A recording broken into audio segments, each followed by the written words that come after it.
Uttaranchal University, Dehradun, NAC A+ accredited university.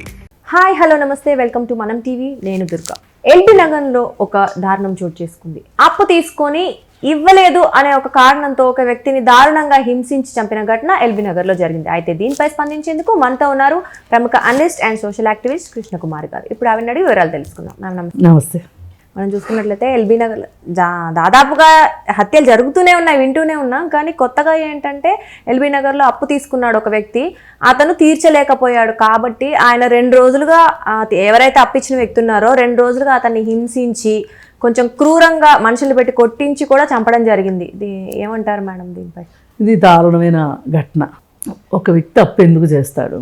ఏదో ఇబ్బందులు కష్టాలు ఉంటాయి, ఇబ్బందులు, వ్యాపారం నిమిత్తము, లేకపోతే అనారోగ్యం కారణము, పెళ్లి కోసము, పంట కోసము, పిల్లల చదువుల కోసము, ఏవో వాళ్ళకు వస్తాయి అనుకున్న డబ్బులు రాకపోవటము, ఇలా రకరకాల కారణాలు. ఈ కారణాలన్నీ సమంజసమైనవి, ఏమీ కాదంటానికి లేదు. కానీ అప్పిచ్చాను అనే ఒక ధీమాతోటి ఇలా పైచాచికంగా చేయడం అనేది, అంటే అప్పు ఇవ్వగలిగిన డబ్బులు ఉన్నాయి, ప్లస్ ఇలా దౌర్జన్యం చేయగలిగిన డబ్బులు ఉన్నాయి అంటే అతను పోలీసులు మేనేజ్ చేసుకోగలడు, కొంతమంది రౌడీలను పెట్టి కొట్టించగలిగాడు అంటే డబ్బులు ఉన్నోడి కింద లెక్క కదా. ఈ అప్పు ఇచ్చిన వాళ్ళకి ఎట్లా అయినా పీడించి డబ్బులు తీసుకోవాలి అనే ఒక ఉద్దేశం ఉంటుంది.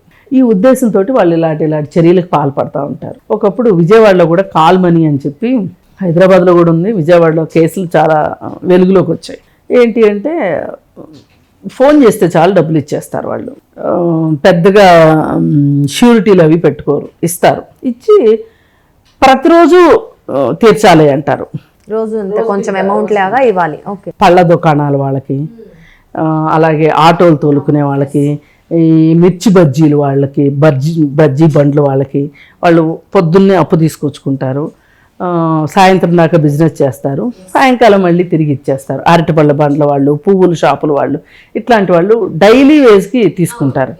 ఈ డైలీ వడ్డీ అనేది ఎట్లా ఉంటుందంటే దాదాపు 10 రూపాయల పైన వడ్డీ పడుతుంది.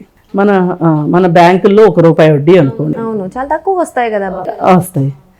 10 రూపాయల వడ్డీ పడుతుంది. అంటే బ్యాంకులకి వెళ్ళి, మన బ్యాంకులు కూడా ఘనమైన బ్యాంకులు కదా, ఎగ్గొట్టేవాడికి పెద్ద పెద్ద కోట్లు ఇస్తారు. సామాన్యుడికి వాళ్ళు ఇవ్వాలంటే ఇష్టపడరు, వాళ్ళు ఇవ్వరు. ఏవేవో పేపర్లు అడుగుతారు, అది అడుగుతారు, ఇది అడుగుతారు. సామాన్యుడు వస్తే ఇవ్వరు. స్కాములకి అయితే డబ్బులు బాగా ఇస్తారు. సరే, అది వేరే విషయం. ఈ ప్రభుత్వాల దగ్గర నుంచి వీళ్ళకి రాకపోవటం వల్ల వీళ్ళు ఈ ప్రైవేటు వ్యక్తులను ఆశ్రయిస్తూ ఉంటారు. ఈ ఆశ్రయించినప్పుడు వాళ్ళు ఇచ్చినట్టు ఇచ్చి ఇంకా వేధించడం మొదలెడతారు. ఇప్పుడు కొంతమంది జల్సాలకి డబ్బులు తీసుకుని, పేకాటలకి డబ్బులు తీసుకుని, తాగటానికి డబ్బులు తీసుకుని చేసేవాళ్ళు ఉండొచ్చు. అలాంటి వ్యక్తి అని తెలిసినప్పుడు ఆ వ్యక్తికి ఇవ్వకండి మీరు డబ్బులు ఇచ్చి వాళ్ళ ప్రాణాలు తీసే హక్కు అయితే మీకు లేదు. మీకు డబ్బు ఇచ్చారు కాబట్టి డబ్బు వసూలు చేసుకునే హక్కు ఉంది. అది కూడా ఎట్లా, ఒక పద్ధతిగా చేసుకునే హక్కు ఉంది. ఈ పీడించటము, మనుషులు పెట్టి కొట్టించటము, పీడించే స్థాయిని కూడా దాటిపోయారు వీళ్ళు. మనుషులను పెట్టి కొట్టి చంపి తీసుకున్నారు అంటే ఇక్కడ మనం చూసుకున్నట్లయితే కొంచెం కక్షపూరితంగా కూడా చంపారు. అంటే కొట్టించారు, 2 రోజుల నుంచి అతన్ని చాలా హింసించారు, కొట్టించారు. కాకుండా పైన బిల్డింగ్ పై నుంచి కూడా కింద పడేయడం జరిగిందంట. అంటే ఎంత క్రూరంగా చంపేశారు అంటే ఒకటే ఇక్కడ మనం అర్థం చేసుకోవాల్సింది ఏంటంటే, క్రూరత్వము ఇవన్నీ అనేకంటే కూడా నాకు ఇవ్వలేదు, వడ్డీ రాలేదు, అసలు రాలేదు, అసలు నువ్వు అంత తీర్చలేరేమో అనుకున్న వాళ్ళ దగ్గర నువ్వు ఎందుకు ఇచ్చావు డబ్బులు అంటే సమాధానం ఉండదు. అసలు నిజంగా ప్రభుత్వం కనుక మూడో కన్ను తెరిస్తే కనుక కరెక్ట్గా అసలు అప్పులు ఇవ్వకూడదు. అప్పులు ఇవ్వాలి అంటే కూడా దానికి తగ్గట్లుగా లైసెన్స్లు అవన్నీ ఉంటాయి. లైసెన్స్ ప్రకారం ఇవ్వాలి. ఇప్పుడు ఇతను చాలా హత్యా నేరం ఒకటే కాకుండా ఎవరైతే చేశాడో అతను చట్ట వ్యతిరేకంగా అప్పులు ఇచ్చినందుకు కూడా అతను శిక్షార్హుడవుతారు. అందుకే ఈ సందర్భంగా ఎవరికైనా అర్థమయ్యే భాషలో ఒకే ఒక్క మాట ఏంటి అంటే, మీరు సాధ్యమైనంత వరకు అప్పుకి వెళ్ళొద్దు. వెళితే మటుకు మనం తీర్చగలము అనే తాహత ఉంటేనే మనం అప్పులు తీసుకోవాలి. ఇప్పుడు కరోనా లాంటి సందర్భం వచ్చింది, అసలు తీర్చాలి అనే ఉద్దేశం ఉన్న వాళ్ళు కూడా తీర్చలేకపోయారు. ఇప్పుడు డిమానిటైజేషన్ టైం ఒకటి, ఆ టైంలో కూడా అంత గందరగోళం అయిపోయింది.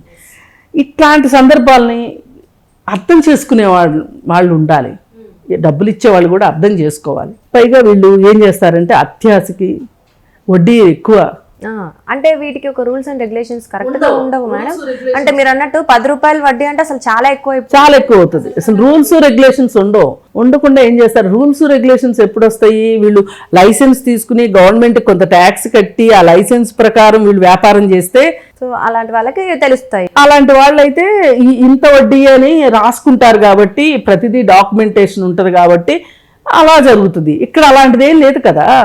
అందుకని వీడికి ధైర్యం ఏంటంటే నేను బలవంతుణ్ణి, నా దగ్గరికి అప్పుకొచ్చేవాడు బలహీనుడు, వాడిని అవసరమైతే తిట్టి కొట్టి చంపైనా నేను డబ్బులు తీసుకుంటాను అనే ఆలోచనలో ఉన్న వాళ్ళే ఇలా చేస్తారు. అసలు ఇలా చేస్తారు. ఇప్పుడు అతను కూడా అట్లాంటి వాడే అయి ఉంటాడు. అసలు అప్పులు ఇచ్చిన వాళ్ళు, అప్పులు తీసుకున్న వాళ్ళని బూతులు తిట్టడము, వాళ్ళని అసలు వేరే రకాలుగా కేసులు పెట్టి హింసించటము అసలు ఒకటి కాదు. నిజంగా జీవితంలో ఒకసారి గనక ఒక బ్యాడ్ పర్సన్ దగ్గర అప్పు తీసుకున్నాము అంటే మనకి జీవితంలో అప్పు చేయాలనిపించదు, అట్లా చేస్తారు.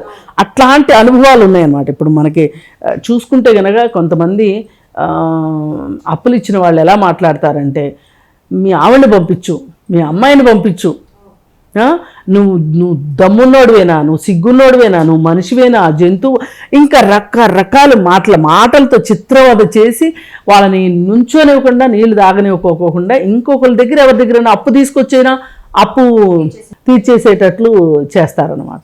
ఇది మరి ఇట్లాంటి వాళ్ళ దగ్గర నుంచి మనం అప్పులు తీసుకోకూడదు అనేది ఉండాలి. కానీ ప్రాణాంతకమైనప్పుడు ఏం చేస్తాం, తప్పని పరిస్థితుల్లో తీసుకుంటాం. ఏది ఏమైనా ఇప్పుడు ఇతనిని మట్టుకు ఇతను చట్ట ప్రకారంగా 2 రకాల నేరాలు చేశాడు. ఒకటి అతన్ని చంపడము, అలాగే ఇంకొకటి అతనికి లైసెన్స్ లేకుండా అప్పు ఇవ్వడము. అప్పిచ్చి ఈ 2 విషయాలకి గాను ఇతన్ని కఠినంగా శిక్షిస్తే, ఇప్పుడు ఒక హెచ్చరిక అవ్వాలి. శిక్ష పడడము అంటే మళ్ళీ జరగవు, ఇలాంటి చంపేయడం, కొట్టేయడం, తన్నేయడం అని కాదు, చట్ట పరిధిలోకి తీసుకురావాలి. దీన్ని తీసుకొచ్చి చట్ట ప్రకారం త్వరితగతిన చర్య తీసుకుంటే గనక ఇది ఏమైనా సరే ఈ కేసులో అతనికి శిక్ష పడాల్సిందే. అంటే ఇలా ఇచ్చే వాళ్ళు కూడా చాలా మంది ఉంటారు. అసలు వాళ్ళ మీద కూడా చర్యలు తీసుకోవాలి. ఇప్పుడు ఇతని మీద చర్య తీసుకుని ఎవరైనా సరే ఇట్లా లైసెన్స్ లేకోకుండా అప్పు ఇచ్చారు అంటే అతని మీద కేసు పెట్టినామో అది కావాల్సిందే. వాళ్ళు ఎంత రాజకీయ నాయకులు అవనివ్వండి, లేకపోతే ఇంకోటి అవనివ్వండి, వాళ్ళ మట్టుకు అసలు ఉపేక్షించకూడదు. అప్పుడు మాత్రమే వాళ్ళకి భయం వస్తుంది. ఇప్పుడు అంతంత వడ్డీలు తీసుకొని ఒక్కొక్కసారి ఏమవుతుందంటే అసలు కంటే కూడా వడ్డీ ఎక్కువ కట్టిన వాళ్ళు ఉంటారు. మరి అలాంటప్పుడు అసలు కంటే వడ్డీ ఎక్కువ కట్టినప్పుడు ఇంక వాళ్ళు ఏమి అంటే వాళ్ళ రక్తం అమ్మి ఇచ్చేయాలా? మరి లేదంటే వీళ్ళు అడిగినట్టు మీ ఆవిడని పంపించు, మీ అమ్మాయిని పంపించు అంటే అంత పరువు తీస్తే తప్పితే వీడు డబ్బులు ఇచ్చేస్తాడు ఏమైనా చేసి. కొంతమంది అప్పులు ఇచ్చి ఆస్తులు రాయించుకునే వాళ్ళు ఉంటారు, దానికి ఇంటూ 3-4 టైమ్స్ ఎక్కువైనా ఆస్తులు రాయించుకునే వాళ్ళు ఉంటారు. వాళ్ళకి ఏంటంటే అసలు ఇదే విధానంగా ఆస్తులు సంపాదించే వాళ్ళు కూడా ఉంటారు. ఇప్పుడు మార్వాడీలు ఉంటారు. మార్వాడీలు ఎంత అప్పిస్తున్నారు అంటే ఆ అప్పుకు తగ్గ ఆస్తిని అంటే బంగారం ఇట్లాంటి తాకట్టు పెట్టుకుంటారు కదా, వాళ్ళు నిష్కర్షగా చెప్తారు, ఈ టైం తర్వాత మీరు వస్తే మీకు ఇది వెనక్కి ఇవ్వము అని చెప్తారు. అవును, డేట్ రాసుకుంటారు, ఈ డేట్ లోపు చెల్లించకపోతే అంటే వాళ్ళు ఒక సంవత్సరం పాటు వడ్డీ కట్టకపోయినా, 2 సంవత్సరాల పాటు వడ్డీ కట్టకపోయినా కానీ, మనం విడిపించుకోకపోయినా కానీ ఆ బంగారం అమ్ముకుంటే వాళ్ళకి డబ్బులు వచ్చేస్తాయి. వాళ్ళు అంతకు మించి 5 పైసలు కూడా తీసుకోరు. వాళ్ళు మాఫియాలాగా రన్ చేస్తారు. ఈ రౌడీలు పెట్టుకొని ఇట్లా చేస్తూ ఉంటారు. ఏది ఏమైనా అతని ప్రాణం తిరిగి రాదు. ఇప్పుడు అతనికి ఒక కుటుంబం ఉంటుంది, భార్య, పిల్లలు, లేదు అనుకుంటే తల్లిదండ్రులు, ఒక కుటుంబం ఉంటుంది. వాళ్ళందరూ ఇప్పుడు ఏమైపోవాలి చెప్పండి? పెద్ద దిక్కును కోల్పోయారు కాబట్టి వాళ్ళంతా అంటే ఇంకా సంపాదించుకోవాలన్నా బతకాలన్నా కష్టమే కదా. అందుకని ఏంటంటే ఈ కేసును ఛాలెంజ్గా తీసుకుని పోలీసులు త్వరితగతిన విచారించి అతని మీద చర్యలు తీసుకుని అతనికి శిక్ష పడేటట్లు చేస్తే కనుక పైగా ఈ కుటుంబానికి అతని దగ్గర నుంచి ఇప్పుడు మనకి హ్యూమన్ లైఫ్ వాల్యూ అని ఒకటి ఉంటుంది.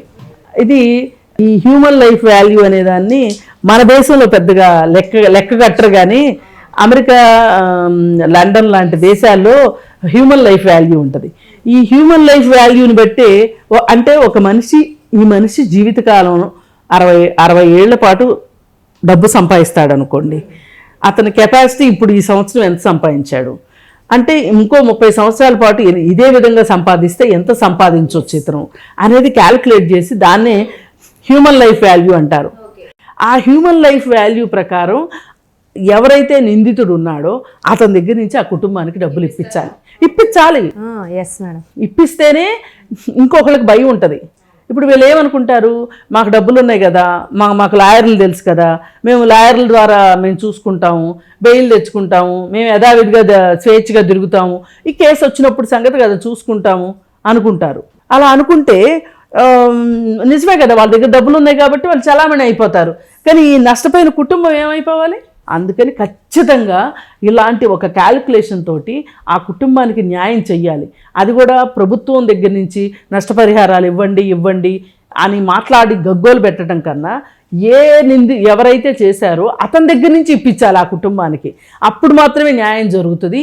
ఇంకొకరు భయపడతారు. ఏ డబ్బుకు ఆశపడైతే నేను ఇంత దారుణం చేశానో ఆ డబ్బే నా దగ్గర లేకుండా పోతుంది కదా అనే ఒక భయం అయితే మటుకు వాళ్ళకి రావాలి. మేడం, మొత్తానికి ఇలాంటి కేసులు తొందరగా విచారణ జరిగి శిక్షలు పడితే నెక్స్ట్ ఇలాంటివి మళ్ళీ జరగకుండా ఉంటాయి. ఎస్ మేడం, నిజంగా అలా జరగాలని కోరుకుందాం. Thank you madam. Thank you.